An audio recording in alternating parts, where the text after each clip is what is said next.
তন্ত্র হল ভারতে খ্রিস্টীয় পঞ্চম শতাব্দীর পর প্রচলিত এক বিশেষ ধরনের উপাসনা ও সাধন পদ্ধতির নাম। তন্ত্র বেদের শেষাংশ থেকে সৃষ্টি, যাকে আগম বলে, আর বেদকে নিগম বলে। হিন্দু, তিব্বতীয় বোন, দাও তথা জাপানি শিন্টো, বৌদ্ধ ও জৈন মতবাদগুলিকে এবং পূর্ব ও দক্ষিণ পূর্ব এশিয়ার রেশম পথে বৌদ্ধ ধর্মের সম্প্রসারণে তন্ত্র বিশেষভাবে প্রভাব বিস্তার করেছিল।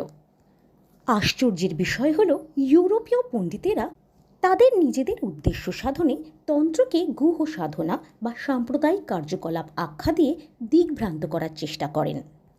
তবে বর্তমান যুগে তন্ত্রই সেবা, তন্ত্রই ধর্ম। সন্তান অবাধ্য, বিদ্যায় বাধা, পড়াশোনায় অমনোযোগী, দাম্পত্য কলহ, প্রেমে বিরহ, মামলা মোকদ্দমায় জর্জরিত জীবনের নানা সমস্যার একটাই সমাধান: জ্যোতিষ ও মাতৃসাধক বোধি শ্রী সিদ্ধার্থ।